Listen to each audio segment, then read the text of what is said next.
네, 12월 21일 월요일 오늘의 킹슈맨 시작합니다. 지난 한 주 킹슈맨이 결방돼서 궁금해하신 분들이 많으셨을 텐데요. 최근 코로나19 확산에 따라 킹슈맨은 사회적 거리 두기를 준수하고 방역에 최선을 다하고자 지난 한 주 결방을 했습니다. 시청자 여러분의 양해를 부탁드리며 TBS는 앞으로도 코로나19 확산을 방지를 위해 노력하겠습니다. 네, 우리 요원들 너무 보고 싶었습니다. 지난 일주일 동안. 네. 다들 건강하신 것 같아서 너무 반갑고요. 그리고 일주일 만에 이 킹슈맨에 돌아오면서 이분을 또 제일 처음으로 모실 수 있어서 너무나도 영광이었습니다. 우리 킹슈맨 멤버들 중에서 유일하게 이 배우분과 외모를 견줄 수 있는 분이시죠. 킹슈맨의 권혜요. 자, 우리 최백은 교수님 나오셨습니다. 반갑습니다. 네, 반갑습니다. 네. 지난 일주일 잘 지내셨나요? 예, 저도 지난주에 결방된다는 연락을 받고선요. 굉장히 아쉬웠는데 한편에서는 잘한 조치라고 생각이 들더라고요. 그래가지고 참 저는 지난주에 사실은 그 임시선별검사소에서 저희 가족 모두가 이렇게 검사도 받았어요. 근데 검사 받기 전하고 받고 난 후에 사람 마음이 좀 다르더라고요. 코로나가 내 가까이까지 와 있구나 하는 것을 느껴가지고 그래서 시청자들도 우리 개인들이 그러니까 원인 제공자라는 이러한 좀 생각을 가지고 좀 임해줬으면 하는 바람입니다. 네. 지난주에 방송 못한 만큼 저희 더 많은 소식으로 이번 주에 찾아뵙겠습니다. 자, 월요일의 태양 최백은 교수님도 환영하고요. 자, 그런데 코로나19 상황이 점점 심각해지고 있죠. 어제 0시 기준으로 신규 확진자 수가 1,097명이 나왔습니다. 정부는 왜 3단계 격상을 주저할까요? 경제학자 입장에서는 어떻게 보십니까? 사실 그 경제하고 방역이요. 사람들은 흔히 분리해서 생각하는 경향이 있는데 방역 먼저고 경제다 이렇게 이제 선으로 생각하는 경향이 있는데요. 경제와 방역은 동전의 앞뒷면입니다. 그래서 이건 두 마리 토끼를 같이 잡아야 되는 부분이고요. 그걸 별도로 접근하게 되면 실패할 수밖에 없어요. 이 성격을 이해를 하면요. 그런 점에서 저는 우리 상반기 때 우리가 K방역을 가지고 경제랑 동시에 잡았는데 그 경험을 다시 좀 되살렸으면 좋겠습니다. 네. 자, 첫 번째 순서 들어가 보겠습니다. 첫 번째 순서는 오늘 아침 가장 뜨거운 인물 및 이슈를 알아보는 인문킹 시간입니다. 오늘은 두 인물에 대한 이슈가 준비되어 있는데요. 먼저 안철수 서울시장 출마, 대선은 차차기에, 그리고 윤석열 운명의 갈림길, 크리스마스 전 결정입니다. 본격적인 이야기에 앞서 눈에 띄는 사진 한 장을 가져와 봤습니다. 자, 모두 비디오 월 함께 보실까요? 네, 토리와 아침 산책 나선 윤석열이죠. 자, 그런데요, 정식 처분을 받은 지 이틀 만이 지난 18일 오전에 윤 총장이 애완견을 산책시키는 모습 이렇게 포착됐는데 MC 장원님은 어떻게 보셨나요? 네, 2012년에 결혼한 이 윤 총장은 유기견 2마리 그리고 유기묘 3마리, 일반 반려견 2마리 등 이 총 7마리의 반려동물을 키우고 있습니다. 윤 총장이 이날 데리고 나온 이 진돗개의 이름은 토리인데요. 사연이 있는 반려견입니다. 유기견 보호단체 회원인 윤 총장은 2012년 말 이 단체로부터 이 토리를 소개받고 데려왔다라고 하는데요. 이 토리를 데려온 뒤 갑작스럽게 교통사고를 당하는 바람에 이 장애를 입게 됐고요. 보호단체에서는 토리의 부상이 심각해 안락사해야 한다고 제안을 했지만 윤 총장은 내가 키우게 됐다고 데려왔는데 그럴 수는 없다면서 수차례 수술을 받게 해 지금까지 함께 살고 있다고 합니다. 네, 최백은 의원은 이 사진 어떻게 보셨어요? 저는 뭐 이 소식을 듣고선요. 저는 사실 이 반려동물 키우시는 분들이 사실 개인적으로 존경스러워요. 반려동물 키우려면은 사실 동물도 또 하나의 그러니까 생명체라는 것을 우리가 인정을 해야지만이 가능하다고 생각이 들고요. 저는 자녀를 3명을 두고 있는데 굉장히 힘들었어요. 아이들 키우는 게요. 보통의 저게 들어가는 게 아니에요. 근데 마찬가지로 반려견이라는 것은 또 다른 어쨌든 간에 가족이 일하는 점에서 그런 인간 자녀를 키우는 것 못지않게 저는 그 이상의 저는 정성이 필요하다고 생각하거든요. 그런데 7마리를 한다면 7명의 자녀를 키우는 거 혹은 그 이상의 저는 정성이 필요할 것 같아요. 왜 그러냐면은 말 못하는 짐승이고 말 못하는 동물이니까요. 그러니까 사실은 자식들도 키우다 보면요 가장 그렇게 속 썩이는 자녀를 키우기가 굉장히 힘이 들어요. 그런 것처럼 마찬가지로 그러니까 동물도 이제 7마리를 키운다는 것은 저는 근데 검찰총장이나 이렇게 바쁜 직업 하시면서 이게 가능할까? 저는 제 기준은 상상이 안 가요. 저도 이제 강아지 2마리 그리고 고양이 1마리를 키우고 있는 이 반려동물인인데요. 제 입장에서 봤을 때는 산책을 이렇게 자주 시키시는 측면은 아닌 것 같아요. 조금 어색합니다. 이게 보통 개가 앞에 가게 하던가 옆에 가게 하고 산책을 시키는 게 정석이거든요. 근데 약간 끌고 가시는 듯한 모습이 보여서 걔가 좀 저항을 많이 하고 있어서 그러니까 평소 시간이 없으시니까 많이 산책을 못 하셨을 거예요. 네, 그래서 익숙한 모습은 좀 아니었다 이런 네. 느낌이었습니다. 자, 오창성 의원. 네. 네, 뭐 반려동물 산책시키는 거에 대해서 말씀 많이 하셨으니까요. 네. 근데 언론에 대해서 좀 짚고 싶은데 그렇죠. 네. 직무 정지된 상황에서 이렇게 윤석열 검찰총장 집 앞에서 진을 치고 뭐 할 때까지 이렇게 기다려 준다는 것 자체가 좀 이해가 되지 않고 지금 이제 유튜브를 통해서 이 산책 장면이 많이 공개가 되어 있는데 한 해당 언론사 한 4개 정도가 거의 윤석열 검찰총장 바로 앞에서 영상을 찍고 있어요. 이 정도면 뭐 사인을 맞추지 않고서야 네. 내가 바로 앞에 있는지 사실 제가 MC자원 거리에 있는데 거의 카메라를 잡고 이제 영상을 찍는 장면들이 많아요. 네. 이거는 산책하는 시간을 미리 알려주지 않고서야 하루 종일 기다렸다는 건데 이 추운 시간에 만약에 하루 종일 기다렸다고 하면은 직무정지된 검찰총장 집 앞에서 산책하고 사진 찍는 게 이게 뭔 의미가 있습니까 도대체? 네. 사회 공익적 의미가 뭐가 있습니까? 그러니까 이거 자체가 좀 이상하다라고 생각이 들고 네. 좀 이런 신변잡기식 이런 보도나 이런 거 좀 지양했으면 좋겠습니다. 네, 찍힌 게 아니라 찍혀준 것이다. 이런 언론 보도 어떻게 봐야 할까요? 첫 번째 주제입니다. 안철수 국민의당 대표가 어제 서울시장 보궐선거 출마를 선언했죠. 자, 목소리 직접 듣고 오겠습니다. 조국 전 장관 일가의 행태를 보며 우리는 이 정권 핵심들의 가식과 위선을 목도했습니다. 소득 주도 성장하겠다더니 월급 모아서는 영원히 집을 살 수 없는 서울을 만들었습니다. 다른 나라들은 벌써 백신 접종을 하고 있는데 우리는 손가락만 빨며 구경만 하고 있습니다.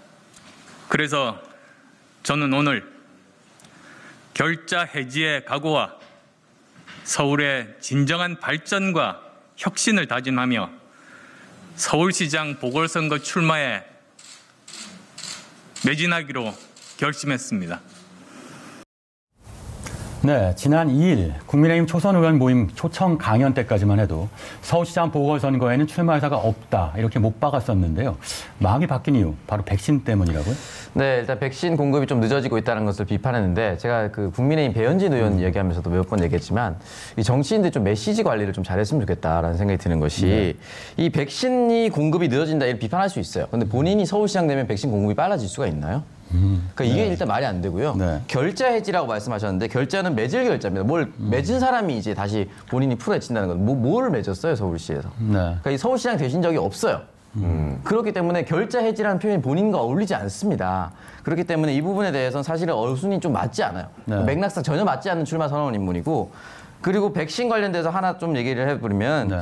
출마 안 하겠다고 밝힐 때와 상황이 달라진 게 없지 않나라고 이제 기자들이 질문을 했습니다. 여기에 대해서 가장 큰 계기라면 이번 정기국회에서 민주주의가 완전히 무너지는 이런 절차에 대해 무시하는 상황을 접한 것이고 의사 입장에서 백신 구매 관련해서 국민께 솔직하지 못한 부분에 대해 분노했다.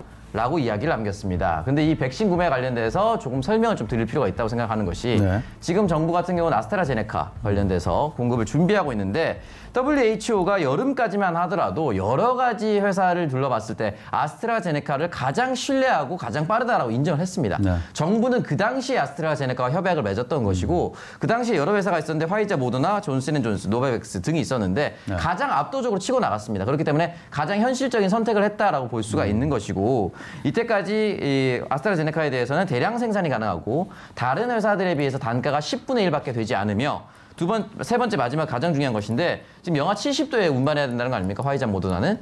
근데 아스트라제네카는 현재 이용할 수 있는 콜드체인으로 이용할 수 있다고 합니다. 이 세 가지가 결부되었기 때문에 그 당시 정부로서는 아스트라제네카를 선택하는 것이 가장 합리적이었는데 네. 11월 들면서 화이자, 모더나가 3상을 갑자기 급하게 통과시키면서 상황이 반전된 거예요. 최근에 반전된 것인데 여름부터 준비한 정부에 대해서 갑자기 지금 못했다라고 얘기하는 것은 지난 여름의 선택을 그 당시에 비판했어야죠. 그러면은. 그 당시 비판하지 않고 지금 와서 급변한 상황에 대해서 정부를 비판하는 것도 저는 시기적으로 온당치 않다 그런 생각이 듭니다. 네, 출마의 명분으로 백신을 잡은 건 온당치 않다. 네, 백신 공급이 되더라도 내년까지는 코로나 상황이 계속되겠죠. 자, 의자 안철수라는 타이틀이 강점이긴 합니다. 하지만 경제 문제는 다를 수 있겠다 싶은데요. 안철수 대표, 코로나 상황을 감안해 어떤 경제 정책에 관심을 가져야 할 거라고 보십니까? 네. 저는 사실 그 경제 문제 이전에요. 이분이 그 공적으로 얘기하는 내용 중에서 사실이 아닌 거하고 사실이 아닌 게 너무 많아요. 그러니까 저는 그게 어떤 의도로 그런 발언을 하시는지 모르겠는데 혹시 현 정부를 그러니까 좀 이제 비난을 해가지고 저희 이제 극우 세력들의 지지를 그러니까 끌어내가지고 자기 지지를 올리겠다는 의도로 한다면은 그건 굉장히 나쁜 정치인이라고 생각하고요. 예를 들어서 지금 아까 민주주의가 완전히 지금 뭐 저거됐다고 하는데 최근에 12월 달에요. 이 스웨덴의 IDEA라고 유명한 그러니까 세계 그러니까 이 민주주의에 대한 평가하는 데가 있습니다. 여기서 뭐냐면은 대한민국을 방역과 더불어 가지고 그러니까 민주주의의 높은 성취를 이룬 나라로 이렇게 객관적으로 평가를 했어요. 올해. 네. 올해 12월 달에 그것도 최근에요. 그런데 그런 객관적인 사실을 무시하고 저렇게 이제 그러니까는 표현한다는 것은 저는 과다하고 생각하고요. 제가 이분하고 한 2012년에 잠깐 저 간접적으로 인연을 이제 맺은 적이 있는데 우리가 흔히 이제 그 기업인 출신들한테 그러니까 굉장히 국민들이 경제가 안 좋다 보니까는 기대하는 바가 많은데 기업인 출신들이 경제를 그렇게 잘 알지 못해요, 사실은요. 의외로 잘 알지 못한다고 저는 생각이 들고요. 단지 이제 국민들은 거기에 대한 어떤 환상을 가지고 있는 것인데 기업 경영하는 거하고 나라 경영하는 거하고는 전혀 다른 문제입니다. 그런 점에서 저는 더군다나 이분은 뭐 나라 경영에 대한 경험도 없고 기업 경영은 좀 이제 한 경험뿐이 없는 것인데 그런 점에서 제가 알고 있는 거는 이분의 경제 철학이 뭔지를 사실 지금까지 잘 모르겠어요, 저는요. 네, 우리는 기업인 출신 대통령에 대한 나쁜 경험이 한 번 있죠. 자, 안 대표 출마 선언에서 소득주도 성장을 언급했는데요. 지난달 국민의당 최고위원회의에서도 경제학 체계도 없는 소득주도 성장을 한다며 날선 비판을 한 바 있죠. 네, 맞습니다. 안 대표는 지난 26일 국민의당 최고위원 회의에서 문 대통령의 경제 정책에 대해서 날선 비판을 했습니다. 그 내용을 좀 전해드리자면 문 대통령은 경제학 체계도 없는 소득주도 성장을 한다며 사상 최고폭의 최저임금 인상을 단행해서 영세 자영업자와 그곳에서 일하는 어려운 분들을 더욱 어렵게 만들었다라고 비판을 했습니다. 자, 안 대표의 거듭된 소주성 비판 어떻게 보셨나요? 사실 그 본인의 전문 분야가 아니면 경제학은 사실 이번에 전문 분야 아니잖아요. 네. 그럼 사실 굉장히 조심해서 발언을 해야 돼요. 네. 그러니까 저도 그러니까 한 나라에 그래도 어떤 정부를 이끌었던 분이 경제학계 없는 용어로 그러니까 사실 아주 정책을 운영한다는 건 상상할 수 없는 일이거든요. 네. 상상할 수 없는 일인데 본인이 그러니까는 아는 경제학 지식에서 이제 못 들어본 거를 가지고 이걸 경제학에서 없다고 얘기한다면은 이건 굉장히 어쨌든 간에 위험을 무릅쓰고 사실 발언한 건데 이건 한마디로 팩트가 잘못된 것입니다. 소득주 성장이라는 것은 표현이 그러니까 나라마다 좀 이제 그러니까 다르게 표현되고 있지만은 명확하게 있는 개념이고요. 있는 개념이고 우리가 흔히 일반 사람들이 알고 있는 개념으로는 케인즈라는 경제학자는 많이들 알고 있죠. 케인즈 경제의 뿌리를 두고 있는 거예요. 기본적으로요. 이 소득주 성장이라는 것이요. 네, 책을 많이 보신 거였군요. 네, 경제학자 최백운 교수의 말씀이었습니다. 자, 차기 대선 후보였던 안 대표의 출마로 인해 서울시장 보궐선거의 판이 커졌습니다. 일단 야권에서는 환영하는 분위기죠. 네, 주요 인사들의 이제 발언을 좀 살펴보도록 할 텐데요. 일단 김무성 전 의원의 이야기부터 좀 살펴보도록 하겠습니다. 정권 쟁취를 위해서는 반문연대 후보 단일화가 제일 중요한데 1단계 결실을 보았다. 대권 추구했던 안 대표가 큰 결단을 내린 것에 대해서 높이 평가한다라고 얘기했고요.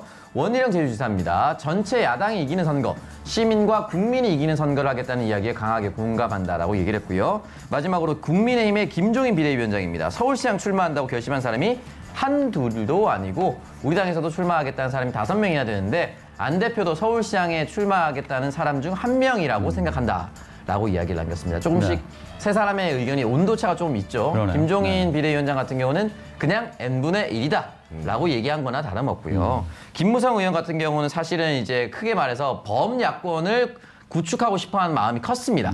그리고 본인이 막후에서 킹메이커가 되겠다라고 누차 강조했었기 때문에 여러 사람들이 지금 이렇게 선거에 뛰어든다는 것 자체를 반길 수밖에 없는 상황인 것이고 원희룡 지사 같은 경우 본인이 대선에 출마한다고 했거든요.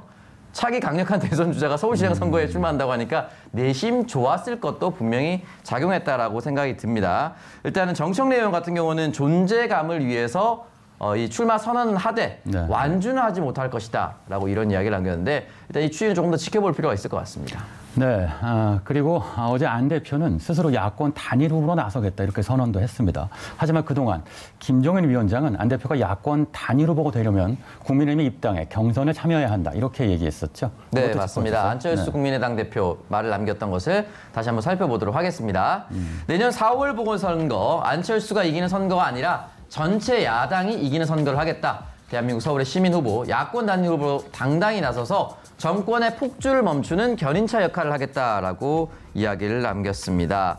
일단은 야권 단일 후보, 사실상 의석수로 봐서는 국민의당이 3석, 국민의힘이 103석이기 때문에 체급차가 굉장히 큽니다. 그런데 본인이 상징성이 굉장히 크기 때문에 만약 서울시장 후보로서 야권 단일 후보가 된다면 사실상의 당대당 통합을 열어둘 수 있는 과정을 만드는 것이죠. 그렇기 때문에 본인에게는 굉장히 큰 의미가 있고 어떻게 보면 국민의당 명운을 거는 승부수다라고 볼 수도 있습니다. 네. 그런데 민주당에서는 우상호 의원이 첫 번째 출마 선언을 했죠. 자, 마지막 정치적 도전이라 못 받기도 했는데 이것도 짚어주세요. 네. 더불어민주당의 우상호 의원은 지난 13일이었습니다. 서울시장 보궐선거에 출마 선언을 했는데요. 이번 서울시장 출마는 본인의 마지막 정치적 도전이라면서 어떤 경우에라도 다음 총선에 출마하지 않고 이번 서울시장 선거에 모든 것을 다 바치겠다라고 의견을 밝혔습니다. 우 의원은 공약으로 안정성이 확보된 백신이 나오게 된다면 서울시민 전원에게 무료로 공급을 하겠다. 그리고 서울시내 공공주택 16만 호를 공급하겠다고 내세웠습니다. 네, 우상호 의원이 구체적으로 내세운 공약 중에 눈에 띄는 경제 정책이 바로 서울시내 공공주택 16만 호 공급일 겁니다. 최백운 의원 어떻게 평가하시나요?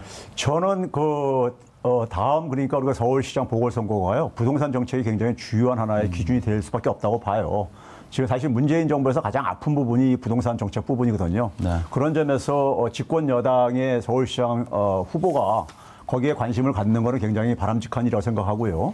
부동산 시장 정책은요, 첫 단추가 사실은 그러니까 무주택자에 대한 그러니까 이 공공주택 공급이 전제로 해가지고 네. 다주택자들이 그러니까 좀 집을 내놓게 해야 되는 겁니다. 그런 점에서 방향은 잘 설정했다고 보고요. 네. 단지 이제 문제는 뭐냐면 어떻게 이걸 이제 공급할 것인가. 16만 원하면 적지 않은 주택인데요. 이걸 어떻게 이제 만들어낼 것인가 하는 구체적인 좀 내용을 봐야지만이 좀 이제 평가가 가능할 것 같습니다. 네. 자, 실행이 더 궁금해 보인다. 자, 두 번째 주제로 넘어가 보겠습니다. 올해 크리스마스는 각자 집에서 보내야 한다지만 그래도 이번 주 금요일 크리스마스를 앞두고 모두 들뜬 모습이죠. 하지만 윤석열 검찰총장에게는 이번 한 주가 올해 중 가장 불편한 일주일이 될 것 같습니다. 지난 1일 업무 복귀 당시 모습 다시 한번 보고 와서 이야기 이어가 보겠습니다. 법원 결정에 대해 한 말씀 부탁드립니다. 이렇게 업무에 빨리 복귀할 수 있도록 신속한 결정을 내려주신 사법부에 감사드립니다. 검찰 구성원들에게 한 말씀 해주신다면 어떤 말씀 주실까요? 우리 구성원보다도 모든 분들에게 대한민국의 공직자로서 헌법 정신과 법치주의를 지키기 위하여 최선을 다할 것을 약속드립니다. 네, 윤석열 총장이 정치 2개월 징계 처분에 불복해낸 집행정지 신청의 신문 기일이 내일인 22일로 결정됐죠. 따라서 이르면 크리스마스 전에 법원의 결정이 나올 수도 있다고요?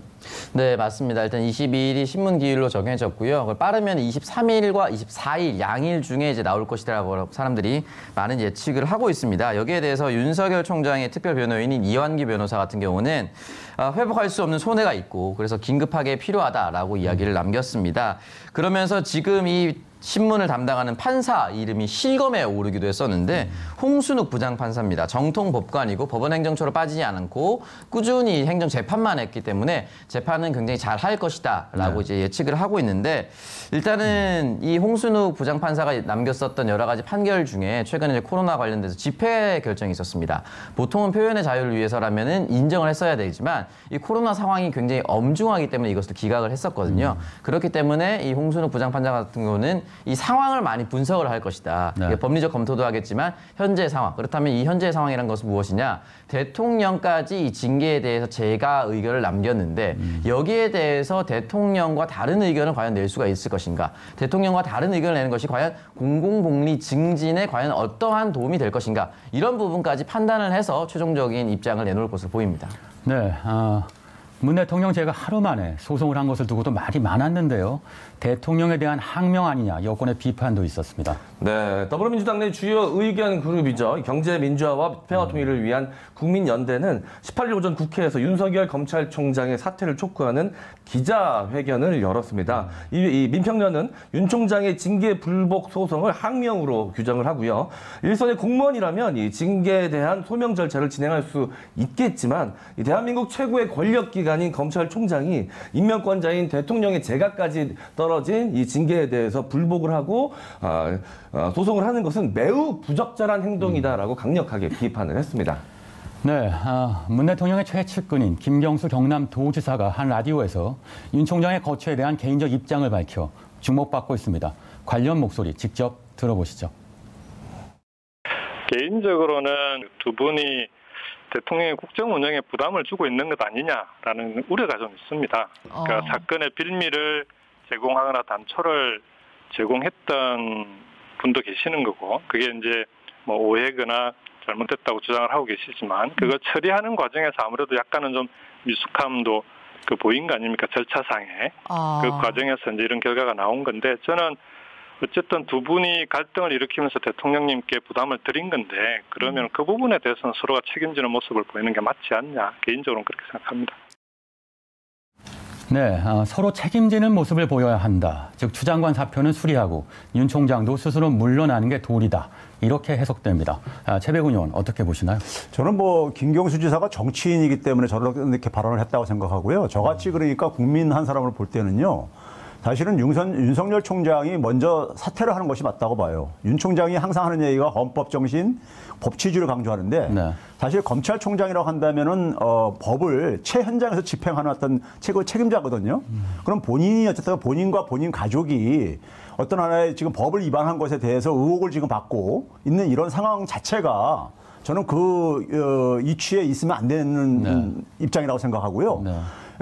그거에 대해서 그러니까 사실 반대적으로 추미애 장관 같은 경우는 구체적으로 무슨 그러니까 법적인 잘못을 했는가. 네. 저는 이거를 오히려 묻고 싶고요. 단지 이제 뭐냐면은 윤석열 총장을 지지하는 사람들의 입장을 배려해가지고 같이 이제 동반 사태를 그러니까 이렇게 정치권에서 얘기들을 하시고 그러는데 사실은 윤 총장이 앞에서 자기는 그러니까는 항명 비판에 대해서 그러니까는 부당한 징계 대응이라 그러는데 저는 이 표현도 굉장히 이 자체가 사실 같은 말 아니에요? 그러니까 사실 우리가 일반 공무원들은 사실 부당한 징계에 대해서 할 수가 있어요. 근데 이건 일반 공무원이 아니잖아요. 소위 말해서 대통령이 그러니까 임명한 직이잖아요. 네. 그리고 임명한 직이 그러니까 직책에 있는 사람이 결정을 그러니까는 거부한다는 것은 그래서 그게 항명이지 뭐가 항명인지 저는 오히려 되묻고 싶고요. 네. 이거는 사실 윤석열 총장이 그러니까 당장 저는 사퇴하는 것이 맞다고 봐요. 네, 윤 총장 대통령에 대한 항명이 맞다. 지금 사퇴할 때다. 자, 그런데 추미애 장관 재신임을 요구하는 청와대 국민청원이 벌써 30만 명이 넘어섰습니다. 청와대 공식 답변 기준은 20만 명인데 곧 답변이 나올까요? 네, 지난 17일 이 해당 청원이 올라온 지 사흘 만에 30만 명을 넘어섰습니다. 현재 시각 32만 5천 명을 넘었는데요. 이 청원인은 본인을 검찰개혁과 조국대전의 작가 김두일이라고 밝히고 공수처가 입법화되었다고 제도의 완성이라고 할 수는 없다. 지금 이 시점에 추 장관이 사퇴하는 것은 매우 위험천만한 일이다. 문 대통령께서 추 장관의 정무적 판단에 의한 사퇴 의사를 반려해 주시고 나아가 재신임의 모습을 분명하게 해주실 것을 요청드린다며 이 청원의 이유를 밝혔습니다. 자, 이 청원은 다음 달 16일까지 진행이 되게 되는데요. 청원이 종료되게 되면 청와대는 이 담당 비서관이나 관련 부서 장차관을 통해서 답변을 하게 됩니다. 네, 청와대의 답변이 궁금하네요. 자, 그런데 민주당 검찰개혁 시즌2를 준비하고 있습니다. 공수처 출범이 마무리되는 대로 수사권과 기소권을 완전히 분리하는 단계에 돌입한다고요? 네, 일단 이 무소불위의 권력이라고 했을 때는 수사권과 기소권을 동시에 가지고 있었던 것을 뜻하는 것이었는데 이 부분에 대해서 일단은 검찰의 요구사항을 많이 받아들여서 최대한 많이 양보가 된 상태입니다. 그렇기 때문에 이 수사권과 기소권을 분리하면서 이것이 과연 큰 의미가 있느냐라는 이야기까지 많이 듣고 있는데 현재 검찰은 6개 분야의 이 기소를 가지게 됐습니다. 네. 이 6개 분야가 부패, 경제, 공직자, 선거, 그리고 방위사업 대형 참사입니다. 네. 그러니까 주요 굵직한 사건은 다시 검찰이 가져가면서 큰 의미가 없어졌다, 큰 변별력이 없어졌다 이런 얘기가 나왔기 때문에 일단은 준비된 걸 분리시키되 이 6개를 다시 한 번 더 쪼개는 이야기까지 민주당에서는 현재 하고 있는 것으로 나타나고 있습니다. 네. 서울시장 출마를 전격 선언한 안철수 국민의당 대표 소식부터 이번 주 운명의 갈림길 앞에 놓인 윤석열 총장의 소식까지 알아봤습니다. 지금까지 인물킹이었습니다.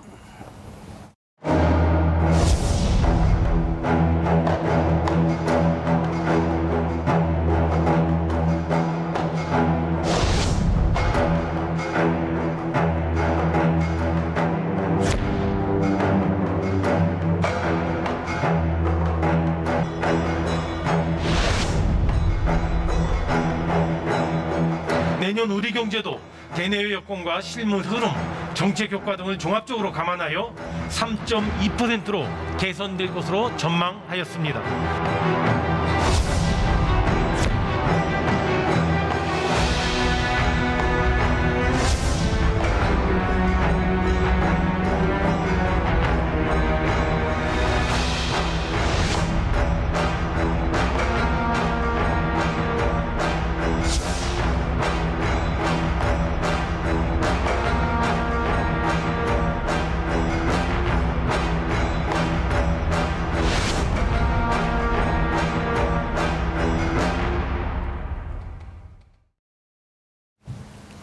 네, 오늘의 킹덤 주제 2021년 경제는 훈풍일까 한파일까입니다. 네, 지난 17일 통계청에서 2020년 가계금융복지조사를 발표했습니다. 결과 어떻게 나왔습니까? 네, 일단 가구당 평균 자산과 부채 이런 것들이 종합적으로 발표가 됐었는데요. 먼저 가구당 평균 자산부터 살펴보도록 하겠습니다. 지난 3월 기준입니다. 가구당 평균 자산은 4억 4,543만 원이고요. 평균 부채는 8,256만 원으로 전년 대비 4.4% 증가했습니다. 지난해 가구당 평균 소득은 5,924만 원. 처분 가능 소득은 4,818만 원으로 각각 1.7%, 1.9% 늘었습니다. 네. 소득 증가율은 2012년 통계 작성 이후 역대 최저치를 기록했다라고 합니다. 네, 부채는 많이 늘었고 소득은 거의 늘지 않았고. 자, 최백운 의원, 이런 조사 결과 어떻게 분석해야 됩니까? 예, 그 소득하고 부채는요, 좀 구별을 해야 됩니다. 그러니까 우리가 예를 들어서 집을 사게 되면은 대개 이제 그러니까 대출을 받아서 사잖아요. 네. 그렇게 되면 자산도 증가하고 부채도 증가합니다. 그러니까 부채도 자산의 일부분이죠. 네. 근데 이제 자산이라는 것은 살면서 그동안에 쭉 누적된 하나의 재산인 거고요. 소득이라는 것은 그러니까 그 해라든가 네. 그 달에 그러니까는 어떤 특정 시점에 어쨌든 간에 수입이죠. 현금 흐름이죠. 예, 그런 점에서 좀 차이가 있기 때문에 부채하고 소득을 1대1로 비교하는 것은 문제가 있고요. 네.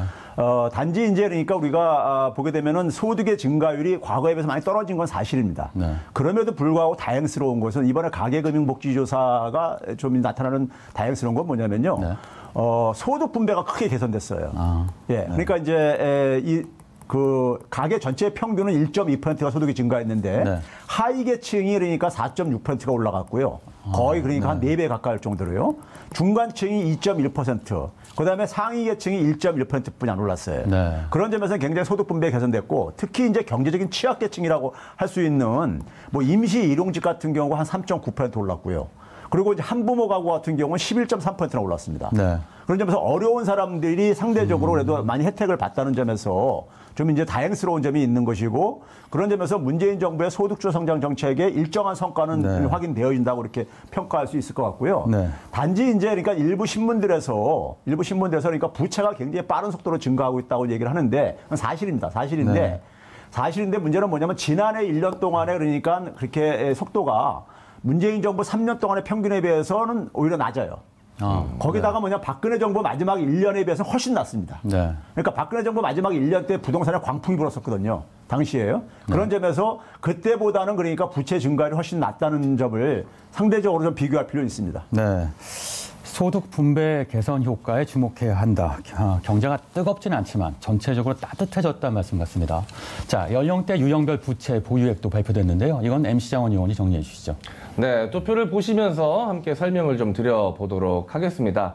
이 연령별로는 40대 가구 부채가 평균 1억 1,327만 원으로 가장 많았습니다. 50대 39세 이하가 그 뒤를 이었는데요. 특히 30대 가구의 평균 부채는 1억 82만 원으로 역대 처음 1억 원을 돌파했습니다. 30대의 금융부채 증가율의 경우 전년 대비 8.3%로 전 연령대에서 가장 높았고요. 이들 연령대의 평균 담보 대출액은 6,422만 원으로 전체 부채의 63%를 차지했습니다. 신용대출은 1,378만 원, 13% 수준이었습니다. 네, 특히 30대 가구 평균 부채가 처음 1억 원을 돌파했는데 전 연령대 중에서 가장 높은데 원인이 뭐라고 보십니까? 아무래도 이제 그러니까는 제가 앞에서도 얘기했듯이 부채 증가는 대개 이제 그러니까 그 주택 자산 증가와 관련돼 있어요. 네. 그러니까 부동산 매입이 이제 그러니까 여기에 영향을 많이 미쳤다고 보고 있고요. 네. 그런데 이제 그 30대 이하 이제 그러니까는 이 가계부채 증가에 우리가 주목을 하는데 네. 아까 앞에서도 얘기했듯이 지난 3년 평균보다 낮아요, 오히려요, 그래도요. 이게 지난 1년 동안에 이제니까는 변화인데, 네. 낮다는 거. 그리고 이제 특히 이제 그러니까는 박근혜 정부 말기 그러니까 1년 동안에 비해 가지고는 훨씬 더 낮습니다. 네. 그러니까 그때에 비해 가지고 그러니까는 비율이 그러니까 거의 그러니까 한 5% 이상 차이가 날 정도로 가고요. 그런 점에서 가고. 근데 이제 30대 이하 같은 경우도 30대 이하라면 39세 이하를 얘기하거든요. 네. 근데 29세 이하도 거기에 포함되어 있는 거고 20대도요. 그렇죠?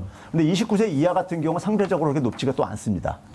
예. 네. 29세 이하의 경우에 3,479만 원 정도네요. 말씀하신 건 적은데요. 부동산이 원인이다. 그러나 전 정부에 비하면 증가세 폭이 크다고 볼 수는 없다. 자, 올해 코로나19 여파로 인해서 우리 경제가 많이 어려웠던 게 사실이죠. 실제로 경제 성장률이 마이너스를 기록했습니다. 그런데 이번엔 정부가 2021년 경제 성장률 전망치를 3.2%로 전망했는데요. 2021년 경제 정책 방향 수립 내용 가운데 가장 중요하게 봐야 될 부분 어떤 내용일까요? 저는 정부가 어차피 지금 그러니까 상당히 경제가 지금 상황이 그러니까 지난해 하반기에 우리가 예측했던 것보다 상황이 나빠지고 있어요. 네. 나빠지고 있는 상황 속에서 지금 그나마 그동안에 하반기에 경제를 끌고 왔던 게 수출이었었는데 수출 환경도 지금 녹록치 않게 지금 변해가고 있거든요. 네. 그러면 결국은 수출은 우리가 통제할 수 없는 변수이고요. 네.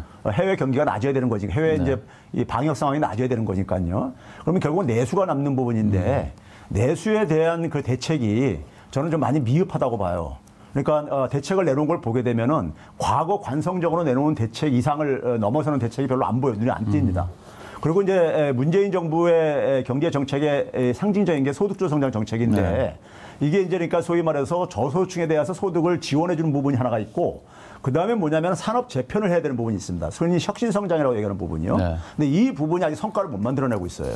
그러니까 이 부분이 지금 한국형 뉴딜로 지금 이제 용어만 바꿔가지고 다시 지금 운용되고 있는데 이 부분의 성과가 나와야지만이 경제는 근본적으로 그러니까는 좀 빛을 볼 수 있다고 저는 생각합니다. 네, 이 전체 가계 자산 중에서 부동산이 차지하는 비율이 계속 높아지고 있는데요. 이 부동산 쏠림 현상 앞으로도 계속 될까요? 결국은 이게 우리나라 같은 경우 보게 되면 대한민국이 저는 부동산의 인질로 잡혀 있다고 이렇게 표현을 해요. 네. 그러니까 개인들 같은 경우 보게 되면 미래가 불확실하다 보니까는 언제까지 내가 직장 생활할지 모르고 그러다 보니까는 그러니까 자산이라도 그러니까는 벌 수 있는 기회가 있으면은 최대한 벌자 해가지고 네. 주식이나 부동산에 관심을 갖게 되는 것이고요. 심지어는 기업조차도 부동산이나 토지에 대한 굉장히 많은 그러니까 투기를 하고 있어요. 네. 그러니까 기업이라고 한다면 새로운 수익 사업을 만들어내야 되는데 그걸 못 만들어내다 보니까 그렇게 하고 있고요.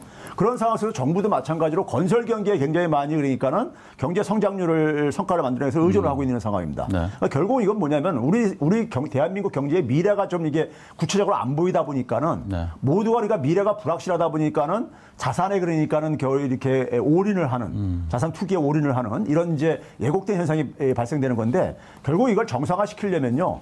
경제가 그러니까 예를 들어서 그러니까 우리가 사회 경제 전체의 파이를 증가시키는 네. 미래의 성장 동력을 만들어내는 그래서 거기에 관련된 좋은 일자리가 많이 나와야지만이 사람들을 근로 이제 그러니까 유도해낼 수 있다는 얘기인 겁니다. 네. 혁신 성장이 부동산의 볼모로 잡혀있는 한국 경제를 살릴 수 있는 유일한 방안이다.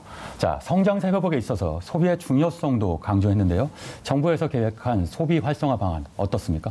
네, 일단 신용카드 사용부터 살펴보도록 하겠습니다. 지금은 신용카드 등을 있었을 경우에는 소득공제가 15%에서 40%까지 됐었습니다. 더 나아가서 내년에 신용카드와 관련돼서 소비할 경우에는 여기에 10%포인트 공제율을 추가로 더 늘릴 계획이다라고 발표를 했고요. 그 외에 승용차를 살 때는 내는 개별 소비세가 있습니다. 이 개별 소비세 인하는 6월까지 연장하고 내년 3월부터 12월까지 11개 품목의 에너지 효율 1등급 가전제품을 구매하면 이 구매 금액의 20%를 또 환급을 또 받을 수가 있다라고 합니다. 이 밖에도 신관광 활성화, 사실 올해 연말에 이제 대규모로 문화부에서 이제 추진하려고 했다가 네. 다시 코로나 확산세가 이제 심해지면서 좀 주춤하긴 했었는데요. 내년부터 다시 조금 더 활성화시킨다고 했고, 저기 보면은 영공선의 비행 후 복귀하는 관광 비행 상품 활성화. 그러니까 인천에서 출발해서 네. 우리나라 영공을 넘어섰다가 네. 해외 면세점까지 이용하고 다시 인천으로 돌아오는 상품. 네. 근데 사실 바로 매진이 되고 했었거든요. 네, 그래서 그렇죠. 이런 부분까지 많은 활성화, 촉진 방안들이 나오고 있습니다. 네, 또 정부가 투자 회복세를 뒷받침하기 위해서 구체적인 정책 방안을 내놓고 있습니다. 공공, 민자, 기업 투자를 합해서 올해보다 10조 원이 늘어난 110조 원 규모의 프로젝트를 진행하기로 했는데요. 내년 투자 규모에 어느 정도 영향을 미칠 거라고 예상하십니까? 제가 그 얘기하기 전에요. 네. 소비 이제 그 신용카드 정책을 좀 말씀드리고 싶은데 네. 신용카드 소득공제가요. 최고 상위층 소득자들은 별로 그 혜택을 못 봅니다. 왜냐하면 그 소득의 일정 비율만큼만 공제를 네. 받기 때문에 소득이 훨씬 더 초과하기 때문에 받기 힘들어요. 결국은 중산층이거든요. 네. 근데 중산층들이 지금 미래가 불확실하다 보니까는 소득공제에 있다고 해가지고 소비를 늘릴 지금 이런 상황이 아니에요. 네. 그래서 제가 이런 정책이 너무 우리가 관성적으로 좀 대풀되고 있다는 게 바로 그 얘기를 하고 싶은 거고요. 그럼 이 상황 속에서 지금 그러니까 기업들이 지금 경제가 불확실한 상황 속에서 투자를 하기가 쉽지가 않습니다. 네. 그럼 결국 공공투자가 결국은 주도를 할 수밖에 없어요. 네. 그러니까 공공투자가 그러니까는 그냥 이것도 과거 경기 침체 정도 수준으로 하면 안 되고요. IMF에서 이런 얘기를 했어요. IMF에서 GDP 대비 1%만 공공투자 늘리게 되면은 성장률을 2.7%포인트까지 끌어올릴 수 있다. 얘기했거든요. 네. 그게 최근에 나온 보고서예요. 네. IMF에서요. 그러면 그런 차원 속에서 지금 같은 상황 속에서는 공공투자를 좀 획기적으로 좀 늘려야 되고요. 네. 공공투자 늘려야 될 부분도 굉장히 많이 있습니다. 일반 시민들 삶의 질과 관련된 부분도 있고 굉장히 많이 있기 때문에 정부가 이럴 때는 적극적으로 재정을 운용을 해야 된다고 생각합니다. 네, 소비를 당장 늘릴 수는 없지만 정부가 나서서 공공투자를 해야 한다. 자, 오늘 2021년 경제는 훈풍일까, 한파일까를 주제로 얘기 나눠봤습니다. 오늘의 킹덤으로 이렇게 제시해 봅니다. 곳간에 재정 쌓아두기만 하면 썩어버리기 마련, 나누어야 해결될 때도 있다. 새로운 경제정책, 코로나 경제 위기 속 해결책이 되길 바랍니다. 최백운 의원은 여기서 인사드리겠습니다. 감사합니다. 네, 감사합니다.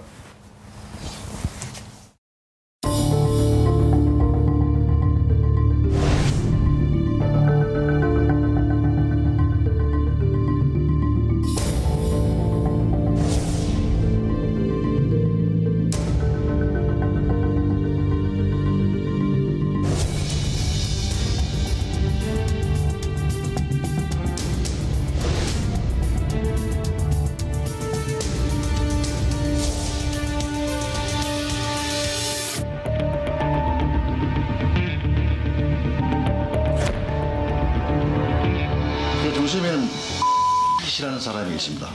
서울시 태권도협회 협회의 황제 같은 존재입니다.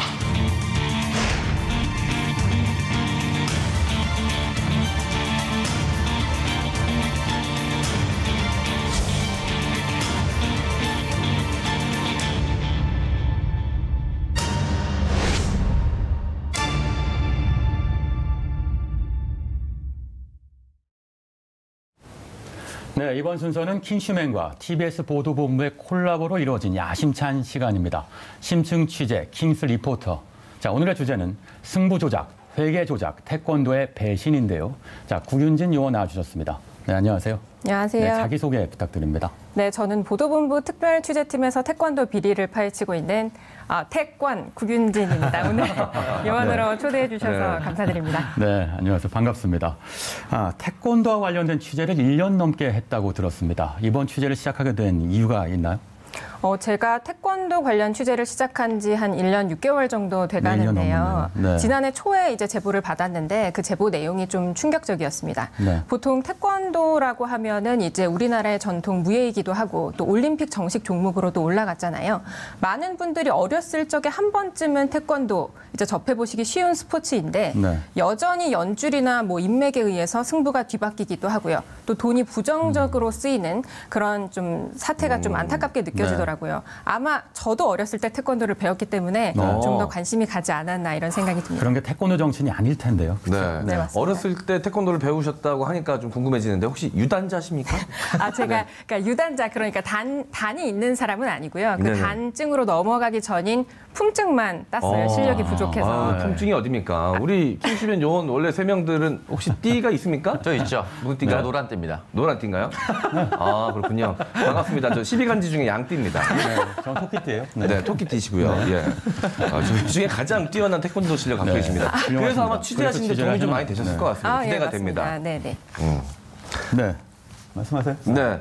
자, 이 구윤진 요원 이 태권도 취재 오늘 굉장히 기대가 많이 되는데요. 이야기를 좀 한번 계속해서 나아가 보도록 하겠습니다. 네, 어떤 일단 내용들이 좀 있습니까? 네, 태권도야말로 이 전통 무예의 바탕을 둔 국민 스포츠라고 볼 수가 있는데요. 이런 태권도의 배신이라는 이야기가 흘러나오고 있습니다. 첫 번째 내용은 태권도 승부 조작으로 피해 학생 아버지가 극단적인 선택까지 한 내용입니다. 도대체 어떤 억울한 일이 있었길래 태권도 승부 조작으로 피해 학생 아버지가 극단적인 선택까지 합니까? 네, 이 사건은 7년 전이죠. 2013년으로 거슬러 올라갑니다. 서울시 강남구에 있는 국기원에서 전국체육대회 고등부 서울시 대표 선수 선발전이 열렸는데요. 여기에서 납득하기 어려운 아주 기이한 일이 벌어집니다. 주심이 한 학생, 그러니까 피해 학생이죠. 이 학생에게 경고 8개를 남발한 건데요. 심지어 7번의 경고는 경기가 끝나기 50초 전에 한꺼번에 이루어졌습니다. 사실 이 50초 전에, 그러니까 1분도 채 되지 않는 시간에 경고가 이렇게 많이 남발되는 거는 좀 드문 일이거든요. 그리고 이 학생이 50초 전까지만 해도 5대1로 이기고 있었던 상황이었습니다. 결국 학생은 역전패를 당했고요. 또 이 학생의 아버지가 태권도 관장이셨는데 이 심판의 편파 판정에 항의하면서 목숨을 끊었습니다. 이후에 경찰의 수사를 통해서 이 승부 조작에 서울시 태권도협회 관계자 5명이 연루돼 있었다는 게 확인이 됐고요. 지금 그 관련 형사 재판이 진행되고 있습니다만 아직까지도 해결되지 않고 계속 되고 있는 상황입니다. 참 안타깝죠. 네. 그리고 당시 이 승부 조작에 가담했던 서울시 태권도협회 심판 등 관계자 2명은 대한체육회에서 퇴출됐는데도 불구하고 여전히 모 대학교의 교수로 그리고 또 자치구협회 전무이사로 태연하게 활동하고 있습니다. 네, 그냥 이 설명만 들어도 굉장히 의심스러운 정황이 많아 보이는데요. 끝나기 직전에 시합이 끝나기 직전에 이렇게 많은 경고가 남발됐다라는 것도 그렇고 여러 가지로 좀 미심쩍은 부분이 많은 것 같습니다. 그런데 이 아직 재판이 진행 중인데도 불구하고 태연이 활동을 하고 있다라고 하니까 더 화가 나는 것 같은데요. 또 가장 걱정이 되는 부분은 이 피해 학생인데 지금 어떻게 지내고 있습니까? 네, 피해 학생은 아버지를 여인 뒤에 계속 혼자 살고 있는 것으로 확인이 됐습니다. 다행인지 불행인지 여전히 태권도 선수로 활동을 하고 있습니다만 언론 노출을 좀 꺼려하면서 많이 지쳐있는 모습이었는데요. 한마디로 피해자는 그 피해를 계속 받고 있고 가해자는 승승장구하는 상황이 계속 반복되고 있는 겁니다. 네. 피해 학생이 얼마나 상처를 입었을지 상상조차 되지 않습니다. 이 태권도와 관련해서 이 불명예스러운 통계가 나온 것이 있다고 하는데 오창석 의원이 준비했다고 합니다. 네, 더불어민주당의 박정 의원실에서 조사한 자료가 있습니다. 2016년부터 2020년까지 이 스포츠 영구 제명된 사례가 있는데요. 총 66명입니다. 이 66명 중에 가장 많은 사람 12명이 태권도에서 나왔고요. 그 다음 이어서 11명 축구, 그리고 4명, 그리고 수영과 카누, 야구 선수가 1명 있었습니다. 태권도가 가장 많은 영구 제명 처분자를 배출했다라는 것 자체가 가장 많은 문제를 가지고 있었다라고 볼 수도 있는 것이죠. 태권도 기강이 왜 이렇게 무너졌나 한숨이 나옵니다. 자, 우리가 짚어볼 태권도의 배신. 두 번째 내용은 서울시 태권도협회 비선 실세 회계 조작, 국감 조작에 대한 얘기입니다. 서울시 태권도협회에 비선 실세가 있다고 하니까 각종 비리가 조직적으로 이루어지고 있는 건가 싶은데요. 비선 실세의 정체 누굽니까? 네, 서울시 태권도협회 비선실세, 바로 전직 협회장을 지낸 A씨입니다. 이 A씨는 지난 2009년부터 2014년까지 6년간 협회장을 역임했는데요. 비위 혐의로 대한체육회로부터 영구 제명, 퇴출됐는데도 불구하고 이후에 협회에서 상임 고문으로 활동하면서 확인된 것만 수천만 원을 받아갔습니다. 아마 더 많은 돈이 지급된 것으로 이제 추정을 할 수 있는 거고요.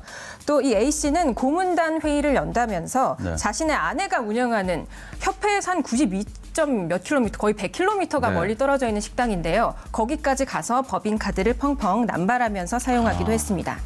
무엇보다 서울시 태권도협회 조직도를 살펴보면 절반 이상이 이 A씨 관계자들로 채워져 있습니다. 사무국 직원 13명 가운데 11명이 A씨의 제자나 혹은 A씨 지인의 가족 등으로 지금 확인이 되고 있고요. 심지어 A씨의 외조카도 협회에서 지금 근무를 하고 있는데 이 A씨의 외조카가 성매매 혐의로 벌금형을 받고 파면이 됐습니다만 다시 협회에 재취업하기도 했습니다. 네, 들으면 들을수록 정말 충격적인데요. 이 비선실세 A씨 말고도 이 다른 회계 조작도 굉장히 심각했다고 이야기를 들었습니다. 예, 그렇습니다. 저희 TBS가 입수한 서울시 태권도협회 회계 내역을 보면요. 이렇게 자격이 없는, 그러니까 협회에서 일을 하면 안 될 사람들한테 지급한 돈이 굉장히 많았습니다. 앞서 말씀드렸던 그 7년 전에 있었던 승부 조작 사건에 가담했다는 그 의혹 때문에 대한체육회에서 영구 제명된 B씨와 C씨가 있는데요. 이들에게도 서울시 태권도협회는 또다시 이 B씨와 C씨를 심사위원으로 위촉을 해서 다시 업무를 시키면서 수백만 원의 인건비를 지급한 것으로 확인이 됐는데 아마 더 많은 돈이 들어갈 것으로 예측이 되고 있습니다. 네, 이에 대해서 도대체 서울시 태권도협회 관계자는 어떤 해명을 했을까요? 그리고 이에 대해 정치권에서는 어떤 반응을 보였을까요? 같이 보고 오겠습니다. 그게 문제가 있는 게 아니에요. 우리는 이제 그 사람들을 이제 제명을 시켰었는데 그 사람들이 동부지청이 가처분 행정소송을 해서 이겼어요. 그게 인용이 되기 때문에 행정보조금을 준 거예요. 영구 제명을 당할 정도의 문제 있는 인물을 서울 태권도협회에서 받아들였다는 것은 문제가 아주 심각한 것으로 생각합니다. 국기원은 물론이고 문체부 특별감사를 통해 가지고 부당 지급된 수익에 대해서는 몰수 및 추정을 해야 된다고 생각합니다. 네, 서울시 태권도협회에 문제가 될 게 없다는 태도 참 놀라운데요. 더 심각한 건 국감 조작까지 했다는 거죠? 예, 그렇습니다. 서울시 태권도협회에서 운영과장으로 9달 일했는데 퇴직금을 5,200여만 원 정도 받아간 이 근무 과장의 얘기인데요. 네. 서울시 태권도협회가 지난 2016년 대한체육회 그 조사 때 제출한 자료에서는 네. 이 운영과장의 근무 일수를 9달로 밝혔습니다. 네. 그런데 지난 10월에 열린 국회 문화체육관광위원회 국정감사에 낸 자료에서는 9달이 6년으로 7배 이상 그 근무 일수가 부풀려진 거죠. 네. 사실 이 국정감사에 허위 자료를 냈다면은 이게 현행법에 적용될 수 있는 부분이기도 한데요. 네. 서울시는 이 자료가 조작됐다, 잘못됐다고 공식적으로 인정하기도 했습니다. 네, 이번 국정감사에서 국회의원들이 가만히 있지 않았을 텐데요. 국회의원들의 분노에 찬 질타 같이 보고 오겠습니다. 이경 회장님, 2016년 대한체육회에서는 서울시 태권도협회 특별조사를 통해 예산, 방만 운영, 부정적 사례 누적 등에 대한 시정 및 징계를 요구했습니다. 알고 계십니까? 예, 알고 있습니다. 그러나 서울시 태권도협회의 부정부패는 그 이후 전혀 개선된 게 하나도 없다라는 겁니다. 그 중심에는 씨라는 사람이 있습니다. 서울시 태권도협회 협회의 황제 같은 존재입니다. 문체부와 체육회가 명예를 걸고 서울시 태권도협회를 올바르고 정상적인 단체를 만들어 주시기 바랍니다. 서울시 태권도협회뿐만 아니라 우리 태권도 요새 정상화를 위해서 굉장히 고민 중에 있습니다. 네, 그런데 국정감사 자료 제출과 관련해서 국회의원실에도 압박이 들어왔다고 하던데 이게 사실입니까? 예, 저희 취재팀이 이번에 그 서울시 태권도협회 문제를 공론화하기 위해서 여러 당의 의원실에 이제 접촉을 했습니다. 네. 그런데 야당 쪽 그 의원실에서는 좀 쉽게 움직임에 나서지 못하는 모습이었고요. 그래서 이번에 그 더불어민주당의 이모경 의원과 그리고 이상원 의원실과 이제 그 공론화에 나서게 됐는데 네. 이 의원실을 좀 다양한 루트를 통해서 왜 태권도를 하려고 하느냐, 뭐 하지 말라 이런 식의 압박 얘기가 계속 들어갔다고 하더라고요. 네. 또 취재 기자인 저한테도 압박 전화가 이제 회사로 걸려오기도 했는데요. 네. 원래는 서울시 태권도협회 관계자인데 그 사실을 숨기고 제가 취재한 내용을 좀 끝까지 캐내려고 하더라고요. 아마 좀 협회 쪽에 좀 이용하려고 했던 모양인데요. 결국에는 아무 일도 없이 끝났습니다만 사실 신경이 쓰이기도 했던 부분입니다. 네, 이 심리적 압박감이 엄청 나셨을 것 같습니다. 또 이제 운동하셨던 분들이 태반일 텐데 네. 그런 분들 상대로 취재를 진행한다는 것 자체가 굉장히 좀 어려움이 많으셨을 것 같다라는 생각이 좀 드는데요. 이 서울시 태권도협회는 정말 이 하늘 아래 무서운 게 없어 보이는 것 같은데 이 관리 감독의 문제도 있었을 것 같습니다. 어떻습니까? 예, 맞습니다. 사실 서울시 태권도협회 문제가 계속 이렇게 해결되지 않을 수 있었던 건 바로 관리 감독 기관이 책임을 다하지 않았기 때문입니다. 가장 높은 상위 기관이라고 할 수 있죠. 문화체육관광부와 대한체육회가 감사를 하고 시정 명령을 내리긴 했습니다만 이후에 어떻게 개선되고 있는지 확인을 하지 않았고요. 또 가장 가까운 상위 기관이라고 할 수 있는 서울시 체육회도 대응을 소극적으로 했기 때문입니다. 이후에 이 서울시가 서울시 체육회와 대책 마련에 나서고 또 감사위원회 감사도 진행되고 있습니다만 어떤 특단의 대책이 나올지는 좀 더 두고 봐야 될 것 같습니다. 네, 정말 용감한 취재를 해왔다는 생각이 듭니다. 1년간 취재하면서 많은 감정이 오갔을 것 같은데요. 취재를 마무리하면서 소감을 말씀해 주시죠. 네. 사실 아쉽고 부족한 부분이 많다는 생각이 듭니다. 또 말씀드렸다시피 이게 굉장히 여러 사건과 여러 관계자들이 연루돼 있기 때문에 시청자들이 이해를 하시기가 좀 복잡한 부분이 없지 않을 것 같은데요. 그래서 저희 보도본부에서 이번에 처음으로 탐사보도 특집 다큐멘터리를 제작하게 됐습니다. 저도 기자 활동을 하다가 이번에 그 연출이라는 역할을 맡아서 제작에 참여하게 됐는데요. 많이 부족한 부분이 있지만 우리 사회가 좀 더 나아지길 바라는 마음을 담아서 지난 1년간의 취재 활동을 녹여냈다라고 보시면 되겠습니다. 네, 뭐 취재하시면서 여러 가지로 어려움이 있으셨을 텐데 앞으로도 좀 용감한 취재 부탁드리도록 하겠습니다. 저희 킹슈맨 요원들이 지켜드리도록 하겠습니다. 감사합니다. 노란띠도 있고 양띠도 있고 토끼띠도 있거든요. 예. 그냥 제가 단을 더 딸게요. 알겠습니다. 그게 빠를 것 같긴 합니다. 예. 별로 굉장히 능숙하지 현명하시네요. 네. 자, 구균진 기자의 더 자세한 취재 내용은 내일이죠. 20일 화요일 밤 10시 30분에 방영되는 탐사보도 특집 끝나지 않는 싸움 태권도의 배신을 통해 확인할 수 있습니다. 오늘 다루지 않은 판정 조작 의혹부터 국정감사 자료 조작, 회계 부정까지 지난 1년 동안 취재한 내용을 토대로 서울시 태권도협회의 비리 의혹을 낱낱이 고발한다고 합니다. 시청자 여러분들의 많은 시청 부탁드립니다. 자, 안녕. 코로나 속보 소식도 전해주시죠. 네, 중앙방역대책본부는 0시 기준 코로나19 신규 확진자가 926명 늘어났다라고 밝혔습니다. 자, 그중 국내 발생 환자 숫자는 892명이고요. 서울 발생 환자 수는 327명, 누적 확진자 숫자는 5만 591명이라고 밝혔습니다. 지금까지 코로나19 임시선별진료소를 통해서 16만 명이 검사를 받았고요. 385명의 환자를 조기 발견했다라고 합니다. 이 수도권 선별진료소에서 무료 검사를 받으실 수가 있고요. 자, TBS 홈페이지에서 이 선별진료소에 관련된 정보를 얻으실 수 있다라고 하니까요. 참고하시기 바라겠습니다. 네, 오늘의 킹슈맨 마무리할 시간입니다. 내일은 킹슈맨 특집 토론이 준비되어 있습니다. 정치계 젊은 피 김남국 더불어민주당 의원과 이준석 전 미래통합당 최고위원이 세계 데스매치 여의도사로 대결합니다. 저는 내일 오전 9시에 찾아뵙겠습니다. 함께해 주신 여러분 고맙습니다.